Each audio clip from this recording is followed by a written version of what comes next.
नमः शिवाय शिवजी सदा सहाय। ओम नमः शिवाय गुरुजी सदा सहाय। 11वां अध्याय शिव पार्वती संवाद। 11वें अध्याय में उमा महेश आख्यान प्रकृति पुरुष की व्याख्या तप ईर्ष का महान। भगवान शंकर के वचन सुनकर पार्वती जी बोली, हे योगीराज, आपने जो कुछ पिताजी से कहा है उसका उत्तर मैं स्वयं देती हूँ। हे अंतर्यामी, आपने एक महान तप करने का निश्चय किया है। ऐसा तप क्या शक्ति युक्त नहीं? यही शक्ति सब कर्मों की प्रकृति मानी गई है। इसी से ही चराचर जगत की रचना पालन संहार हुआ है। आप थोड़ा विचार करें, यह प्रकृति क्या है और आप कौन हैं? यदि प्रकृति ना हो तो शरीर तथा स्वरूप किस प्रकार हो? इस प्रकार प्राणधारी सदा शक्ति का पूजन ध्यान वंदन आदि करें तो जगत का क्रम सदा चलता रहे। यह सुनकर सदाशिव बोले, हे पार्वती जी, मैं तप द्वारा प्रकृति का नाश कर चुका हूँ, अब तत्व रूप में स्थित हूँ।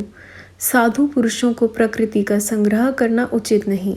तब इस प्रकार के वचन सुनकर लौकिक व्यवहार के अनुसार हंसकर श्री पार्वती जी कहने लगी, हे योगीराज, आप किस प्रकार की बात कर रहे हैं? थोड़ा विचार कर फिर कहें। यदि आपने प्रकृति का नाश कर डाला तो आप किस प्रकार विद्यमान हैं? संसार तो प्रकृति से बंधा हुआ है। उसी प्रकृति के द्वारा संसार के सभी कार्य सुनना, देखना आदि हुआ करते हैं। क्या आप प्रकृति का तत्व नहीं जान रहे? मैं ही प्रकृति हूँ, आप पुरुष हो। आप भी मेरी कृपा द्वारा सगुण होकर चेष्टावान हो, नहीं तो किसी भी कार्य करने में आप समर्थ ना हो सकेंगे। तब इस प्रकार सांख्य शास्त्र के अनुसार श्री पार्वती जी के वचन सुनकर शिव जी बोले, हे हिमाचल कन्या, यदि मैं माया रहित परमेश्वर हूँ तो आप श्रद्धा पूर्वक मेरी सेवा करने में तत्पर हो। इतना कहकर तब सदाशिव हिमाचल से बोले, अब हमें तप करने की इच्छा है और तुम्हारी कन्या के लिए आज्ञा है कि वह नित्य आकर मेरे दर्शन किया करे। यह सुनकर हिमाचल प्रसन्न हुए और श्री पार्वती जी को साथ लेकर अपने घर चले गए। उसी दिन से श्री पार्वती जी नित्य ही भगवान के दर्शन करने लगी। सखियां भी साथ हुआ करती थी। वहां आकर उनका षोडशोपचार 16 प्रकार से मतलब की पूजन करती थी और उनके चरणों के धोवन का नित्य ही चरणामृत लेती। इस प्रकार पूजन करके घर में लौट आती। इसी प्रकार के पूजन आदि में पार्वती जी को बहुत सा समय बीतने लगा। कभी कभी तो श्री पार्वती जी अपने सखियों के साथ मिलकर काम उत्पादक गायन भी करने लग जाती। एक दिन सदाशिव ने इस प्रकार श्री पार्वती जी को अपनी सेवा में तत्पर देखकर विचार किया, यह काली उमा महेश्वरी तभी तप करेगी जब उसके द्वारा अभियमान का बीज अंकुर नाश हो जाएगा और इसको ग्रहण भी मैं तभी करूँगा, तभी इसको अपनी पत्नी बनाऊंगा। ब्रह्मा जी बोले, हे नारद जी, ऐसा विचार कर भगवान शिव अपने ध्यान में तत्पर हो गए, किंतु उनके मन में श्री पार्वती जी के लिए एक प्रकार की चिंता न आकर निवास कर लिया। इस कारण वह गिरिजा को नित्य ही देखते और पार्वती जी भी बड़ा श्रद्धा एवं प्रेम से शिव चिंतन, पूजन एवं दर्शन नित्य करने लगी। इतना देखकर तारकासुर से पीड़ित हुए मुनि तथा इंद्रादिक देवताओं ने ब्रह्मा जी से कहा और ब्रह्मा जी ने कामदेव को आज्ञा दी। आज्ञा पाकर कामदेव वहां पहुंचा और अनेकों प्रकार की माया वहां फैलाने लगा, किंतु भगवान रुद्र उससे कभी चलायमान न हुए। प्रत्युत काम को जलाकर भस्म कर डाला। 12वां अध्याय वज्रांग जन्म एवं पुत्र प्राप्ति का वर मांगना। कश्यप पुत्र वज्रांग ने किया तप अधिघोर, पुत्र पराक्रमी हुआ तारकासुर बेजोड़। नारद जी कहने लगे, हे ब्रह्मा जी, वह तारकासुर कौन था जिसने आकर देवताओं को भी पीड़ित कर दिया और काम को सदाशिव ने क्यों भस्म कर दिया? वह शिव जी की अद्भुत लीलाएं हैं, कृपा करके सुनाते चलिए। ब्रह्मा जी बोले, हे नारद जी, मरीचि के पुत्र कश्यप जी हुए हैं, जिनकी दक्ष की दीति आदि 13 कन्या स्त्री थी। उन सब में दीति बड़ी थी। उससे हिरण्यकश्यप तथा हिरण्याक्ष 2 पुत्र हुए। इन दोनों को भगवान विष्णु ने नृसिंह तथा 12 रूप धरकर मार डाला। तब पुत्रों के मर जाने से दुखित होकर दीति ने फिर कश्यप जी से प्रार्थना की।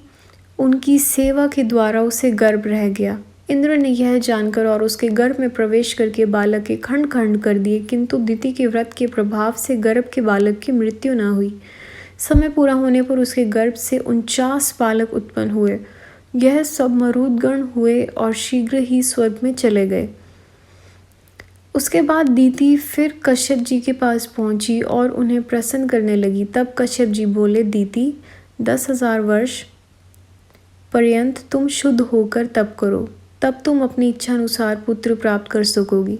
यह सुनकर दीति ने श्रद्धा पूर्वक तप किया। जब उसका तप पूर्ण तो गया कि पति द्वारा फिर गर्भवती हुई और अब के उसका अत्यंत पराक्रमी वज्रांग नामक पुत्र उत्पन्न हुआ। उसे माता ने आज्ञा दी कि देवताओं से युद्ध करो। तब माता की आज्ञा से युद्ध में सब देवताओं को जीतकर उनका राजा बन गया। दीति ने देखा कि मेरा ही पुत्र राजा बन गया और सभी देवता उसके अधीन हैं। ऐसा देखकर वह अपने मन में अतीव प्रसन्न हुई। उसके बाद एक बार कश्यप जी को साथ लेकर ब्रह्मा जी वज्रांग के पास गए। उनके कहने से वज्रांग ने देवताओं के बंधन खोल दिए और कहने लगे, हे ब्रह्मा जी, मुझे राज्य से तो कोई प्रयोजन भी नहीं है, किंतु यही इंद्र अपने स्वार्थ में आकर मेरी माता के बालकों को मारता रहा है, तभी तो मैंने इसे जीतकर राज्य प्राप्त किया है। मुझे तो भोग विलास की इच्छा ही नहीं है और ये देवता लोग भी अपने किए कर्मों का फल पा चुके हैं। अब यह अपना राज्य फिर मुझसे ले सकते हैं। यह सब कुछ मैंने अपने माता की आज्ञा से किया है। हे ब्रह्मा जी, आप मुझे सबका सार रूप तत्व का उपदेश करें जिससे मुझे सुख प्राप्त हो। हे नारद जी, यह सुनकर मैंने उसे सात्विक भाव का तत्व समझाया और एक रूपवती स्त्री उत्पन्न करके वज्रांग को दे दी। उसके बाद हम दोनों वहाँ से चले गए। तभी से वज्रांग ने राक्षसों के स्वभाव को त्याग दिया, पर उसकी स्त्री के हृदय में सात्विक भाव न था। उसने काम भावना से बड़े प्रेम से पति की सेवा की। तब उसकी सेवा से प्रसन्न होकर वज्रांग बोला, हे प्राण प्रिय, कहो तुम क्या चाहती हो। यह सुनकर वह स्त्री कहने लगी, हे मेरे पति देव, यदि आप मुझ पर प्रसन्न हैं तो त्रिलोकी की जीतने वाली महापराक्रमी विष्णु को भी पीड़ित करने वाला मुझे पुत्र दीजिए। ब्रह्मा जी बोले, हे नारद, इस प्रकार के वचन सुनकर द्वेष भाव से सदा दूर रहने वाला वज्रांग व्याकुल होकर मन में विचार करने लगा। देवताओं के साथ वैर भाव करना ठीक नहीं। इधर वह देवताओं के साथ बैर करना चाहती है। यदि केवल स्त्री की अभिलाषा पूर्ण कर दी तो सारे संसार के देवता एवं मुनिजनों को दुख उठाना पड़ेगा, और यदि सभी की अभिलाषा पूर्ण न हुई तो मैं नरकगामी होऊंगा। इस प्रकार धर्म संकट में पड़कर उसने अपनी स्त्री की अभिलाषा पूर्ण कर देना ही उत्तम समझा। यह सब शिवजी की माया थी। स्त्री के वचनों में आकर उसे वैसा पुत्र देने को वर दे दिया। फिर स्वयं उसको पूरा करने के लिए अपनी इंद्रियों को वश में रख कर वज्रांग ने बहुत वर्षों तक कठोर तपस्या की। ब्रह्मा जी बोले, तब मैं ही प्रसन्न होकर उसके पास पहुंचा और उससे वर मांगने के लिए कहा।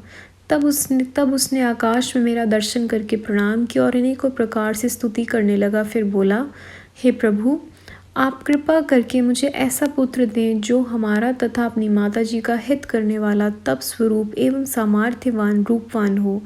इतना सुनते ही मैंने तथास्तु कह दिया, फिर अपने लोक में चला आया। यह अध्याय यहाँ समाप्त होता है। संगत जी, कोई भूल चूक हुई हो प्लीज़ माफ़ करिएगा। अगले अध्याय अगले वीडियो में। ओम नमः शिवाय। शिव जी सदा सहाय। ओम नमः शिवाय। गुरु जी सदा सहाय।